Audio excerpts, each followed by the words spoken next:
ये अप्रैल के महीने में अधिक शादी है कि का बताऊं। घर में इतना शादी कार्ड आ रहे भैया कि वो साली उतना शादी कार्ड में बहनी की शादी नहीं छपवा रहा हूँ भाई। घर में आदमी कम पड़ गए रे भैया शादी में जाए पर के पाए के तुम वाले बनिहाल लगा तू बांध के टिका जाहू घी के। अरे जिला सहकारी बैंक ने लोन ले और भैया ठिकान टिके पर 16 तारीख के मोर माँ के मौसी की बेटी की शादी है, वहाँ ते जावे रे। डेट और नोट कर ले ठीक है अच्छा से। मुरपार में मोर माँ के फूफू सास की बेटी की शादी है, वहाँ ते जावे ठीक है। बाकी सब अपन अपन देख लो ये लो ठीक है। सब नाव गाँव सब नोट कर लेना, एकदम परफेक्ट डेट पे पहुँच जाना भी है ना। लेट वेट नहीं होना चाहिए कोई भी आदमी है ठीक है। शादी में जा पर अगर कहूँ लेट हो तो तुम्हारा जुर्माना लगी रे भैया है ना। के पैसा मिली बनी हमला शादी में जावत।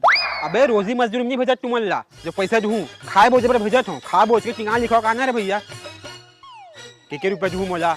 अरे भलाई के जमाना से नहीं रही यार। शादी में जात हो तो नियम और शर्त भी सुन लो।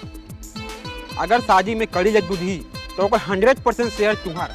अगर मोती चूर के लड्डू दी तो 50-50। अगर विदा में कमीज पैंट कपड़ा दी तो पूरा मोड़। अगर टावल दी तो तुम्हारा ठीक है। टिकान टिके पर सबला पैसा दे दूँ भैया मैं है ना। अगर टिकान कैश में लिखवाऊँ तो कॉपी के फोटो खींच के भेजना राशि के साथ में। और अगर टिकान अगर ऑनलाइन पेमेंट करूँ तो स्क्रीनशॉट भेजना मोला अनिवार्य है। सब समझ गयो। हाँ बिहार वाले घर अगर अद्धी मध्य दी तो बोला पीना नहीं है, ला के मोला देना है। कपड़ा लत्ता लड्डू अड्डू सब लत मंगा था, कम से कम काटा लत छोड़ देगा। अरे साले मंधा हो, बिहार वाले घर पी खा अगर मंजवा मत आ दू तो काका नाम खराब हुई, मोर नाम खराब हुई नहीं। ते पाए के पीना नहीं है, ला के मोला देना है, समझ गयो ना। चलो अब बैठे मत रहो, कपड़ा लत्ते धरो, जाओ निकलो जन जन गाँव बोले वहाँ, चल जाओ।